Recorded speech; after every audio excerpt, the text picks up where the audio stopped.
Sa update sa nangyaring banggaan ng mga barko ng China ay nasawi ang 2 tauhan ng China Coast Guard na nasa harapan ng barko na maganap ang banggaan. Alamin ang buong detalye mamaya. Habang naglabas na naman ang pahayag ang China kaugnay sa pagdating ng barkong pandigma ng Amerika sa Scarborough Shoal kung saan nangyari ang banggaan.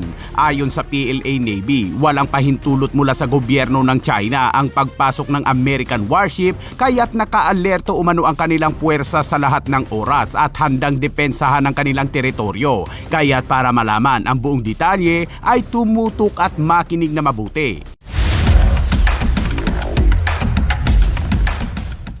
Matapos ang banggaan ng China Coast Guard cutter at PLA Navy destroyer malapit sa Baho de Masinloc dahil sa kakahabol sa isang barko ng Philippine Coast Guard, hindi naglabas ang China ng mga ulat kaugnay sa insidente. Pero may sumingaw na ulat na 2 sa crew ng China Coast Guard vessel ang nasawi matapos maipit sa banggaan.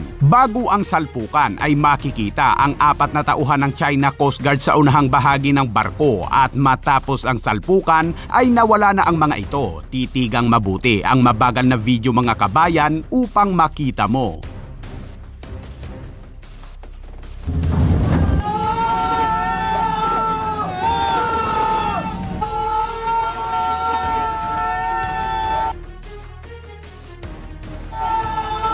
Hindi gaanong malinaw pero kitang tila may napisa mga kabayan. Sa mga larawan naman ay makikita rin ang isang vest ng kanilang crew. Grabe mga kabayan, ganito ang itsura ng kanilang barko hanggang sa ganito na siya matapos ang banggaan. Kitang malaki ang natapyas sa nguso ng kanilang barko. Sa isang post naman ni Lyle Morris, Senior Fellow for Foreign Policy at National Security at Asia Policy, na kapag ang kultura ng pagpapatakbo ng Navy o Coast Guard ay karaniwang lumalabag sa coal rigs o batas sa dagat ay ganitoan niya ang kalunos-lunos na resulta, pagkawasak ng barko at pagkasawi ng 2 crew. Pinarangalan naman ng Philippine Coast Guard ang kapitan at mga crew ng BRP Soloan dahil sa matagumpay nitong naiwasan ang ilang beses na tangkang pagbangga at pag-water cannon sa kanilang barko.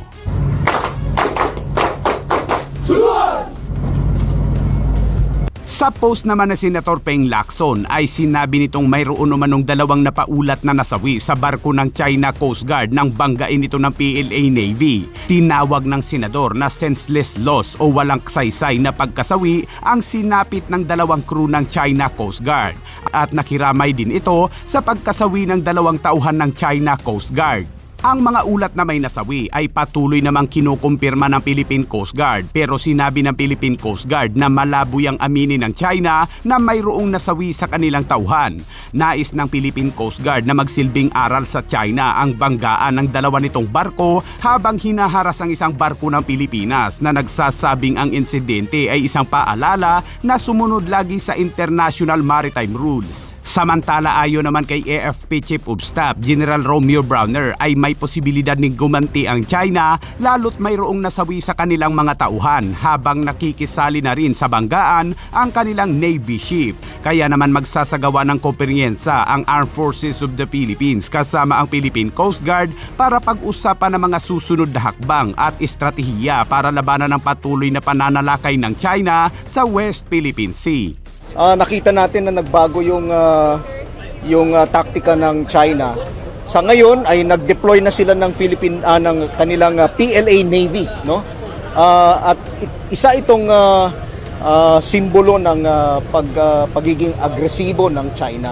Sinasabi nila na tayo daw ang nanggugulo dun sa West Philippine Sea, pero kitang-kita natin kahapon dun sa nangyari na sila mismo ang nanggugulo. No? Sinabi ni General Browner na magkakaroon ng conference at hihingi rin sila ng gabay kay Pangulong Marcos. Kami po ay magkakaroon ng conference sa aming hanay sa Armed Forces of the Philippines together with the Philippine Coast Guard at syempre hingi rin po tayo ng guidance sa ating Pangulo. No? Because yung nangyaring yun, Ani Browner, ang deployment ng mga barkong pandigma sa West Philippine Sea at ang Joint Cell kasama ang mga kaalyadong bansa ng Pilipinas ay kabilang sa mga opsyon ng Armed Forces of the Philippines sa pagharap sa mga agresyon ng China sa rehiyon. Alalahanin anyan natin na hindi tayo nag-iisa sa rehiyon na ito dahil mayroon anyang mga bansa na handang lumaban para sa Pilipinas. Alalahanin po natin na hindi lang tayo nag-iisa dito sa rehiyong ito, no? We have other players in the region. So we may come together to act against these aggressive actions by China.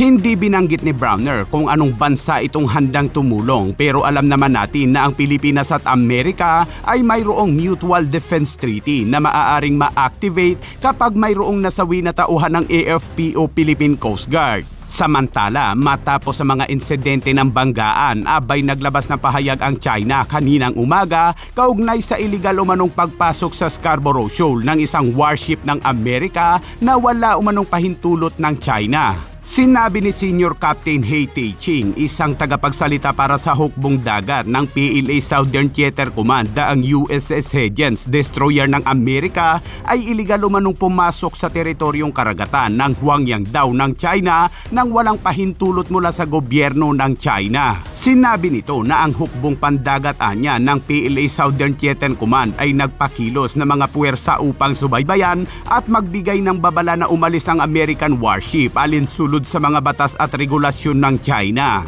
Sinabi nito na ang mga aksyon umano ng militar ng Amerika ay malubhang lumalabag sa soberanya at seguridad ng China, malubhang nagpapahina sa kapayapaan at katatagan sa South China Sea at lumalabag sa internasyonal na batas at sa mga pangunahing pamantayan ng internasyonal na relasyon.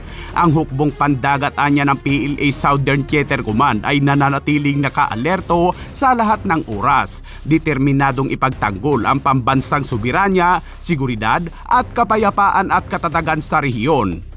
Noong 2012, tayo ay sumunod dun sa usapan natin na aalis tayong pareho. Di ba nagkaroon po ng standoff noong 2012 kung maalala ninyo. At ang usapan is that aalis ang parehong Navy, Philippine Navy at ang Chinese Navy. Tayo umalis tayo. Sumunod tayo sa usapan, no? Hindi sila sumunod. So it's really a violation of the agreement that we had in 2012. Tayo, we keep the moral high ground. Yan po ang utos ng ating Pangulo. We keep the moral high ground and we do not do aggressive tactics, no? So hinahayaan natin yung China, pwede tayong magprotesta, pero sa ngayon nandun na yung Navy nila, no? Ibang usapan na yon. So pag-uusapan po namin yung ating pwedeng gawing mga hakbangin at yung mga future na mga tactics natin upang kontrahin yung ginagawa ng China na ayaw tayong palapitin dun sa Bajo de Masinloc. May mga contingencies tayo, no? May mga contingency plan tayo kung may nangyaring namatay or kung inabutan yung Coast Guard natin ng PLA Navy, may mga actions tayong gagawin. So very clear sa ating mga tropa at sa ating mga Coast Guard ang gagawin nila. We follow the rules of engagement, no? At ang sabi dun sa rules of engagement is that we have the right to defend ourselves.